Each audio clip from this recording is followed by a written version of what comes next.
अस्सलाम वालेकुम। तमाम स्टूडेंट्स को MKFM में खुश आमदीद कहते हैं।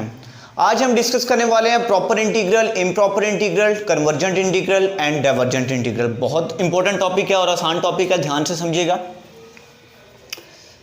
द इंटीग्रल, पहले बात कर रहे हैं प्रॉपर इंटीग्रल के बारे में। The integral of type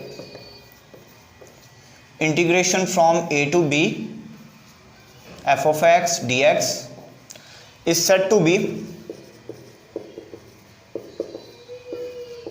proper integral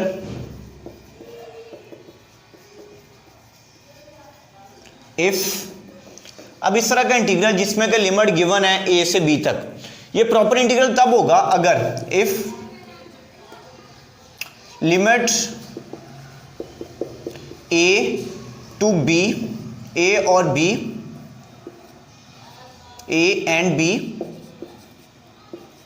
is finite।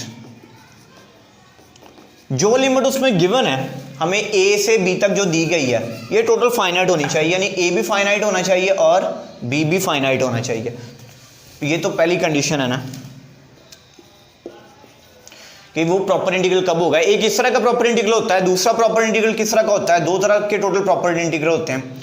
f of x is not infinity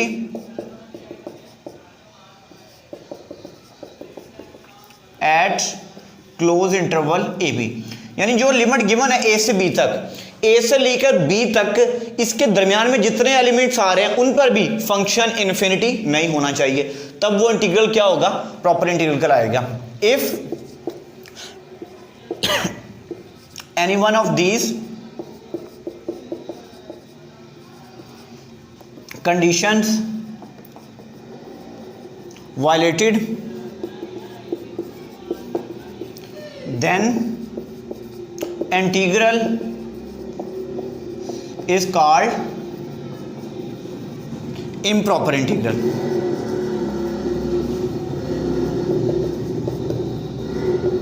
यानी ये जो दो कंडीशन दी गई हैं इनमें अगर एक भी फेल हो जाती है या एक के भी काम उल्ट हो जाता है तो वो जो इंटीग्रल होगा वो इम्प्रॉपर इंटीग्रल कहलाएगा।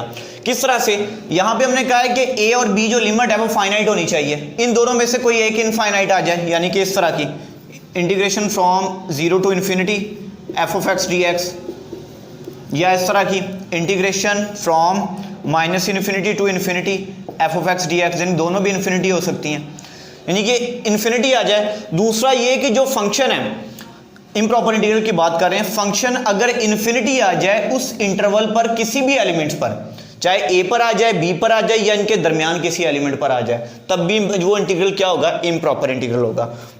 अब इन इंटीग्रल्स को किस तरह से कैलकुलेट किया जाता है, इनकी इंटीग्रेशन कैसे निकाली जाती है, उस पर बात करेंगे।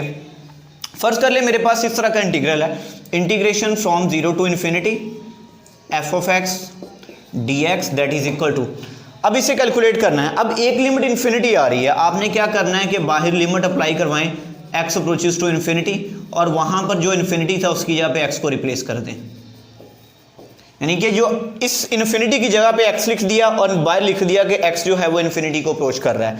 इस तरह आप पहले इस इंटीग्रल को सॉल्व करें, बाद में x की जगह पे इन्फिनिटी पुट कर दें तो आपके पास उस इंटीग्रल का सोल्यूशन आ जाएगा।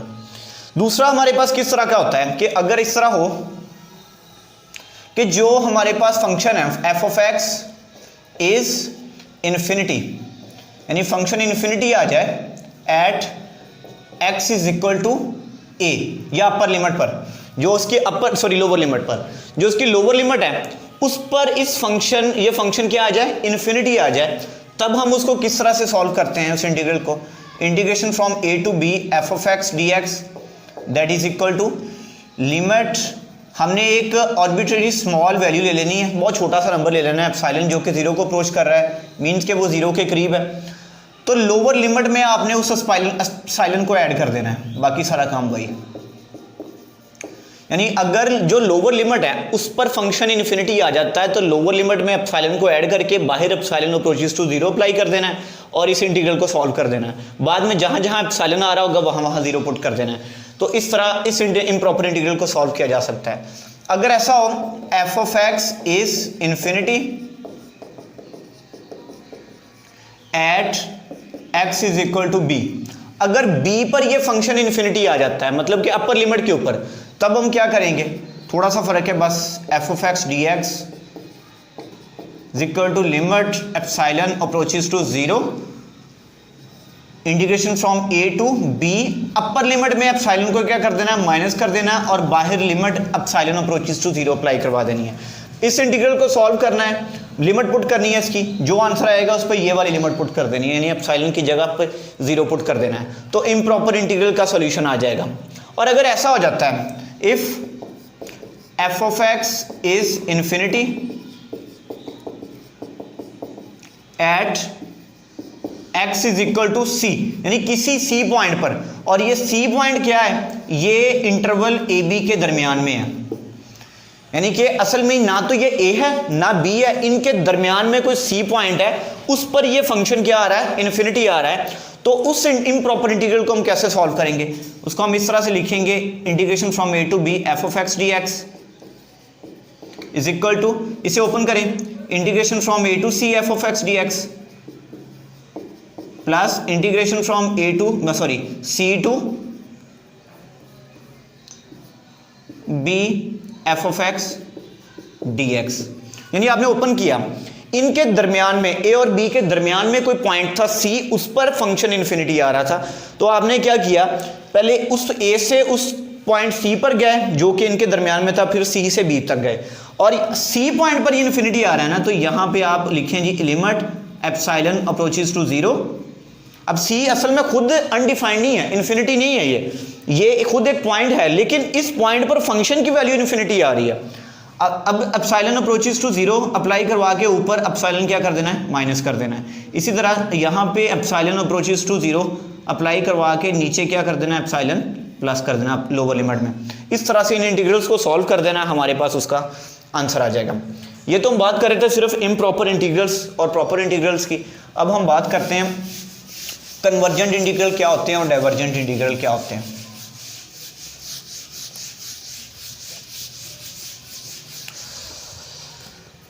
If integral gives finite value, अगर वो हमें वो जो इंटीग्रल है हमें फाइनाइट वैल्यू देता है, then integral is called convergent integral.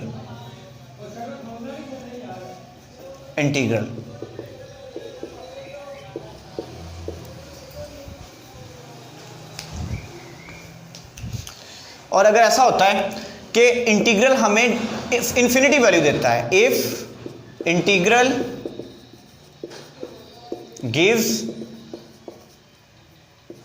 Infinity value, then integral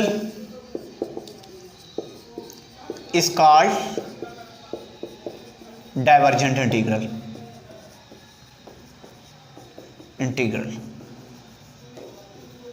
okay, यानी अगर हमें इंटीग्रल इन्फिनिटी आंसर देता है तो वो इंटीग्रल डाइवर्जेंट इंटीग्रल कराएगा, और अगर हमें फाइनाइट आंसर देता है तो वो हमें कन्वर्जेंट इंटीग्रल कहलाएगा।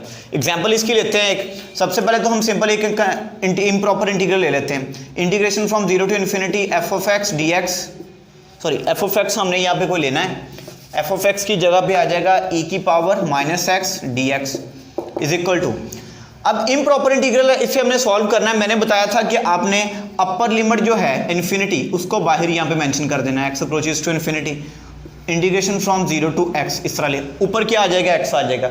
इस तरह के इम्प्रॉपर इंटीग्रल को सॉल्व करने का मेथड। ओके, अब देखें यहाँ पर इसको इंटीग्रेट कर लेते हैं हम, limit x approaches to infinity, e की पावर माइनस एक्स की इंटीग्रेशन आ जाएगी e की power minus x over minus 1, और लिमिट क्या है 0 से लेकर x तक, limit x approaches to infinity, ये माइनस बाहर आ गया, ये वाला मैंने सेपरेट कर लिया, पहले अपर लिमिट पुट की, x की जगह पे x पुट कर दिया, x ही आ गया, माइनस, अब लोअर लिमिट पुट की, x की जगह पे 0 पुट किया, अब ये वाला माइनस जो है इसको मैं अंदर मल्टीप्लाई कर रहा हूँ, limit x approaches to infinity, इस माइनस को अंदर मल्टीप्लाई किया, ये माइनस प्लस हो गया, ई की पावर 0 ये 1 हो जाएगा, माइनस ई की पावर माइनस एक्स। अब जहाँ जहाँ एक्स आ रहा है वहाँ वहाँ इन्फिनिटी पुट कर दें, ई की पावर माइनस इन्फिनिटी। इसे सॉल्व करें, 1 माइनस ई की पावर माइनस इन्फिनिटी था नीचे, ऊपर नीचे आके क्या हो जाएगा, ये प्लस इन्फिनिटी हो जाएगा। तो किसी भी चीज़ की पावर इन्फिनिटी आ जाए, आंसर हमें इन्फिनिटी मिलता है। 1 ओवर इन्फिनिटी क्या आ जाएगा, 0। तो क्या बच गया हमें 1 माइनस 0, और 1 माइनस 0 कितना होता है, 1 होता है ये। और यहाँ से हमें क्या पता चल रहा है कि ये इंटीग्रल क्या है, कन्वर्जेंट है, क्योंकि ये हमें कोई ना कोई फाइनाइट वैल्यू दे रहा है। एक और एग्जाम्पल लेते हैं।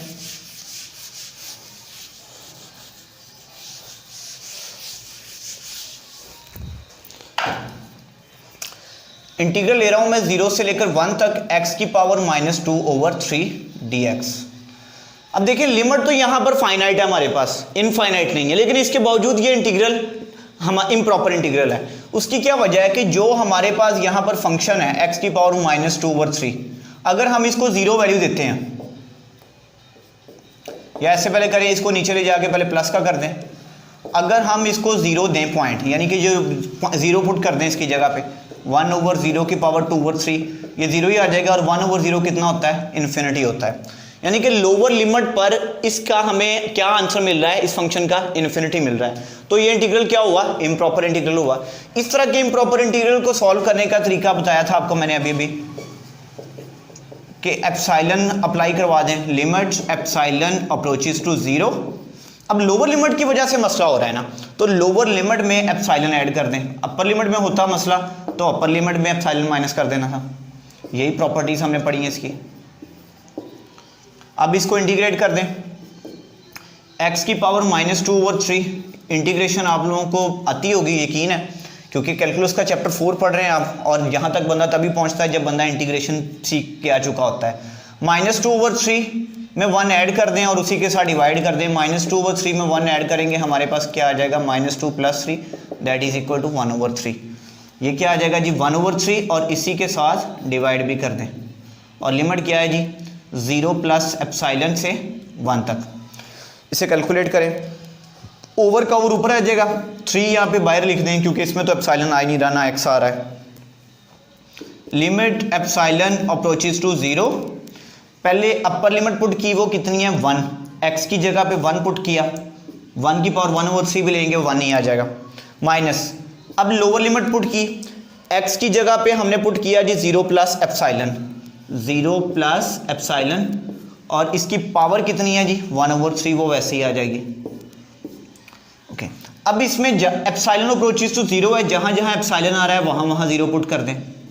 1 माइनस इसकी यहाँ पे 0 पुट किया, 0 प्लस 0 0 हो गया, 0 की पावर 1 ओवर 2 वो भी 0, यानी टोटल ये कितना हो जाएगा, सारा 0 हो जाएगा। तो 3 1 3 कितना आ जाएगा, 3 आ जाएगा। तो ये इंटीग्रल भी हमें क्या वैल्यू दे रहा है, एक फाइनाइट वैल्यू दे रहा है। इसका मतलब ये इंटीग्रल भी क्या है, कन्वर्जेंट इंटीग्रल है। अगर कोई भी इंटीग्रल हमें इनफाइनाइट वैल्यू दे देता तो वो इंटीग्रल क्या होना था, डाइवर्जेंट होना था। इसी तरह इंशाल्लाह हम कैलकुलस और रियल एनालिसिस पे वीडियो बनाते रहेंगे, क्योंकि ये वाले जो टॉपिक्स हैं ये कैलकुलस में भी मौजूद हैं और रियल एनालिसिस में भी मौजूद हैं। और भी हम ऐसी काफ़ी सारी वीडियोस बना चुके हैं जो कैलकुलस और रियल एनालिसिस दोनों में पढ़ी जाती हैं, टॉपिक्स पढ़े जाते हैं। तो इंशाल्लाह कोशिश होगी कि ज़्यादा से ज़्यादा वीडियोस अपलोड करते रहें ताकि आप लोगों को फ़ायदा हो। अगर आप लोगों को हमारे वीडियोस अच्छी लग रही हैं तो हमें फीडबैक लाजमी तौर पे दीजिएगा। अगर कोई खामियां हैं तो वो भी हमें बताइएगा ताकि हम उन्हें कवर कर सकें। और दुआ कीजिएगा इसी तरह हम डेली बेसिस पे वीडियो बनाते रहें। खुदा हाफिज़।